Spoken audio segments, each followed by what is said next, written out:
Hello guys, welcome back to my YouTube channel SK study away of success. मैं हूं आपका educator Shivam Mishra.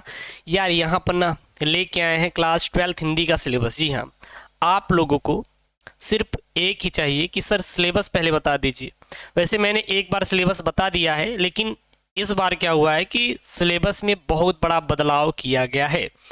वो भी यूपी बोर्ड नहीं यार, एनसीईआरटी खुद सिलेबस बदल दी है।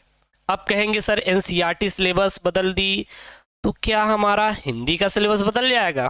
नहीं, हिंदी का सिलेबस नहीं बदलेगा। जो मैं आज से 20 दिन पहले वीडियो बनाया था हिंदी के सिलेबस में, अगर अभी तक वो वीडियो नहीं देखा तो जाओ यार, link in the description box, जाओ वीडियो देख कर आओ, ठीक है ना।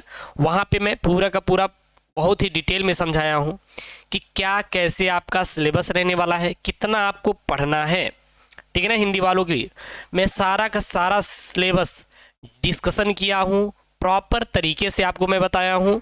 और जो बच्चे अभी तक उस सिलेबस को नहीं देखे तो जाइए link in the description box. इसमें मैं आपको समझाऊंगा कि किस प्रकार से आपके प्रश्न पूछे जाएंगे, कैसे खंडका पे पढ़ना है। तो ये सारी वीडियो का डिटेल मैंने, क्या सिलेबस में पढ़ना है क्या नहीं पढ़ना है। सामान्य हिंदी वाले और हिंदी वाले, मतलब ये रहता है कि उनको आल्ट और साहित्यिक हिंदी, हिंदी सामान्य हिंदी और साहित्यिक हिंदी, दो हिंदी होती है। रहेगा हिंदी ही है, लेकिन उसमें दो भाग डिवाइड कर दिए जाते हैं। हिंदी एक ही बुक आती है, लेकिन साइंस को अलग सिलेबस पढ़ना रहता है, आर्ट वालों के लिए अलग पढ़ना रहता है। तो दोनों का वीडियो मैं एक में कंक्लूजन दिया हूँ, नहीं देखें तो जाओ link in the description box, जाकर उसको आप देख लीजिए। अब बात करते हैं कि सर जो हमारे सिलेबस में 2022-23 की जो सिलेबस में बदलाव किया गया है उसका क्या, ठीक ना, उसका क्या मतलब जो हमारे सिलेबस में बदलाव किया गया है उसका क्या आप बता दीजिए थोड़ा, तो हमें समझ में आ जाएगा। देखिए, जो 2024 के लिए एनसीईआरटी है, एनसीईआरटी ही तो चली थी ना। एनसीईआरटी जो है उन्होंने फिजिक्स, केमिस्ट्री, बायोलॉजी, जो कि केमिस्ट्री और बायोलॉजी में बहुत बदलाव किया गया है सिलेबस में, उसकी वीडियो आपको जल्द ही मिल जाएगी, ठीक ना। लेकिन यहाँ पर हम लोग हिंदी की बात करते हैं। क्या फिजिक्स और केमिस्ट्री, बायोलॉजी, इंग्लिश जो भी बदलाव किया है एनसीईआरटी ने, क्या यूपी बोर्ड की हिंदी के बुक में बदलाव होगा? बिल्कुल नहीं होगा, क्योंकि ये नॉन एनसीईआरटी है। आपके physics, chemistry, biology, English NCERT UP board चलाता है, लेकिन हिंदी नॉन एनसीईआरटी है। ये कोई एनसीईआरटी से इसका लेना देना नहीं है। इसलिए आपका हिंदी का जो किताब है वही रहेगा, इसमें कोई भी चैप्टर कटौती नहीं किया गया। जो सिलेबस रहने वाला है वो 100% सिलेबस रहेगा, इस बात का ध्यान दीजिएगा।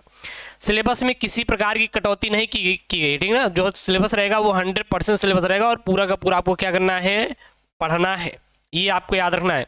लेकिन जो आपका फिजिक्स, केमिस्ट्री, बायोलॉजी है वो जब एनसीईआरटी की तरफ से बदलाव किया गया तो यूपी बोर्ड भी उसको बदलाव करेगा, क्योंकि यूपी बोर्ड में एनसीईआरटी की किताबें चलती हैं, फिजिक्स, केमिस्ट्री, बायोलॉजी, मैथ और इंग्लिश। तो इसमें बदलाव किया गया, एनसीईआरटी में कुछ चैप्टर हटा दिए गए हैं जो कि आपको नहीं पढ़ना है इस बार।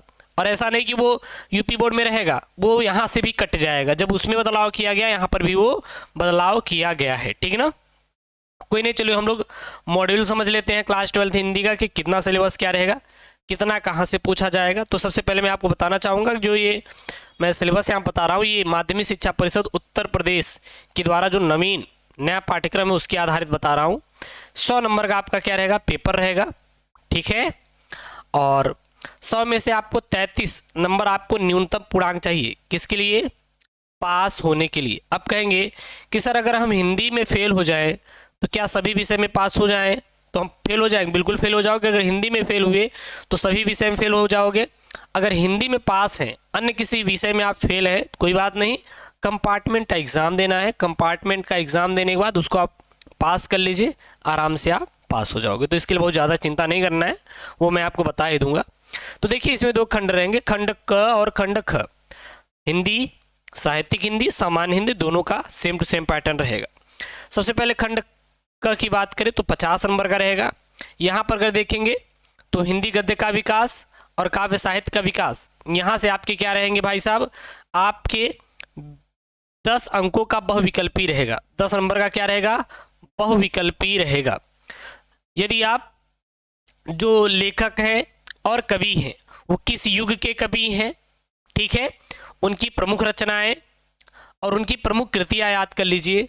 इतना सफिशियंट है, 10 में से 7 ठोक कर आओगे। चौचक वाला क्वेश्चन यहीं से बनता है भाई साहब, इससे बाहर बनेगा ही नहीं। बहुत ज़्यादा आपको मेहनत नहीं करना है, मैं आपको जो टिप्स बता रहा हूँ ना वो बिल्कुल एकदम निचोड़ बता रहे हैं हिंदी की, हिंदी का निचोड़ मैं बता रहा हूँ। कोई ऐसा नहीं कि मैं बोल दे रहा हूँ, हिंदी का पूरा निचोड़ बता रहा हूँ और यही आपको पैटर्न पूरा पूरा फॉलो करना है, ठीक है ना। और पाठ्यक्रम में फिर उसके बाद जो तीसरा क्वेश्चन रहेगा वो आपका गद्यांश पर आधारित रहेगा 10 नंबर का। 100% मैं गारंटी दे रहा हूँ, बिना पढ़े मैं आपका गद्यांश करवा दूंगा। इसकी मैं खुला चैलेंज दे रहा हूँ पूरे यूट्यूब पर, खुला चैलेंज पूरे यूट्यूब पर। आप मत पढ़िएगा तब भी आप ये 10 नंबर में से 8 नंबर लेकर आओगे, इसका मैं खुला चैलेंज दे रहा हूँ, ठीक है ना। आप लेकर आओगे, इसके लिए बस जो आपको 100% मेहनत करना पड़ेगा, उसके लिए आपको केवल 2% ही मेहनत करना है। वो क्या करना है मैं आपको बता दूंगा, ठीक है ना, जब ये बताएंगे कि गद्यांश को कैसे सॉल्व करना है। यहाँ पे है पद्यांश, पद्यांश में थोड़ा आपको पढ़ना रहेगा, क्योंकि ये देखिए कहीं ना कहीं जो पद्यांश रहता है यहाँ पे आते हैं भाई साहब कवि, और कवि का लेख ही कुछ मतलब अलग होता है, तो इसको निचोड़ देना पड़ता है ना, तो इसके लिए आपको थोड़ा मेहनत करना पड़ेगा। लेकिन ये जो ऊपर वाला गद्यांश है वो मैं भाई साहब 100% गारंटी के साथ 8 नंबर पक्का करवा दूंगा, आप मत पढ़िएगा। लेकिन ये पद्यांश पर थोड़ा आपको मेहनत करना है। उसके बाद आपका कवि और लेखक का जीरो परिचय आएगा, ठीक है ना, 10 नंबर का आएगा, 10 नंबर का आपका जीरो परिचय रहेगा, जिसमें लेखक और कवि दोनों का 5-5 नंबर का। उसके बाद कहानी आएगा, फिर खंड काव्य, अब खंड काव्य आएगा, ठीक है ना। तो ये तो हो गया, और ये इसका सिलेबस है, मैंने सिलेबस भी देख लीजिए आपका, जो कि आपका है। वैसे तो मैंने पूरा सिलेबस डिस्कशन किया है, वीडियो से नहीं मिली है कोई बात नहीं, link in the description box जाइए, वहाँ पे देख लीजिए, ठीक है ना। मैंने पूरा डिटेल में समझाया है, तो बहुत ज़्यादा आपको टेंशन नहीं लेना है, हर चीज़ मैंने प्रॉपर वे में समझाया है। उसके बाद काव्य वाला भी यहाँ पे देखिए शो किया गया, देख लीजिए, इसी से पढ़ना है, ठीक है ना। फिर नीचे आ जाइए भैया, नीचे आ जाएंगे, यहाँ पे खंड काव्य हो गया, सब चीज़ यहाँ पे मैंने बता दिया कहाँ से आएगा। खंड काव्य वाला ये है जो यहाँ पे देखिए खंड काव्य क्या दिया है ना, यही खंड काव्य रहेगा और इसी जिले में पूछा जाएगा, जो यहाँ पे जिला दिया गया है। मैं अपने आप को एक बार हाइड कर लेता हूँ, तो फिर आप स्क्रीनशॉट कर लीजिए। यहाँ पे देखिए जिले दिए गए हैं, 6 खंड काव्य है, हर खंड काव्य अलग अलग जिलों में पूछा जाएगा, ठीक है। तो इसका आप स्क्रीनशॉट कर लीजिएगा। नीचे आ जाएंगे, फिर आपका खंड ख रहेगा, खंड ख कितने का अंक रहेगा, वो 50 नंबर का रहेगा, ठीक है ना। खंड ख 50 नंबर का रहने वाला है। 8 का क और ख, ये भाई साहब संस्कृत के गद्य और पद्य रहेंगे, ठीक है ना। उसके बाद आपका काव्य सौंदर्य के तत्व, ठीक है। फिर सभी रस, अलंकार रस, छंद अलंकार आपका 100% गारंटी। निबंध, फिर संधि समास, ये आर्ट वालों के लिए मैंने पूरा बताया है। फिर उसके बाद धातु रूप प्रत्यय, विभक्ति और वचन, और पत्र लेखन यहाँ पे आएगा, निबंध लेखन, पत्र लेखन, लोकोक्तियाँ, ठीक है ना। तो ये यहाँ पे आएगा अनेकार्थी शब्द, अनेक शब्दों के लिए एक शब्द। तो ये सारा मैं डिस्कशन किया हूँ। तो इस प्रकार का रहा आपका सिलेबस। जो NCERT की तरफ से कटौती की गई वो फिजिक्स, केमिस्ट्री, मैथ, बायोलॉजी में की गई है, आप बिल्कुल चिंता मत करिए। हिंदी को तो पूरा आपको पढ़ना ही है। हिंदी में ना यूपी बोर्ड की किसी प्रकार कटौती करेगा और ना ही NCERT किया है, क्योंकि ये नॉन NCERT है, कोई NCERT पैटर्न फॉलो नहीं किया गया है। और हम लोग इसी नए पैटर्न पर भाई साहब पढ़ने वाले हैं, बिल्कुल तैयार हो जाइए शुरू से लास्ट तक। पहले बहुविकल्पी, गद्यांश, पद्यांश, जीवन परिचय, पत्र लेखन, हर एक चीज़ मैं आपको पढ़ा दूंगा। तो इसके लिए बिल्कुल आपको तैयार रहना है। SKM स्टडी के साथ प्रॉपर वीडियो आपको मिलेगी। तो यार चैनल से जुड़ जाना है, अपने भाइयों के साथ इस वीडियो को जरूर शेयर करिएगा और ज़्यादा शेयर करिएगा। ओके दोस्तों, थैंक यू, जय हिंद, टेक केयर, बाय बाय।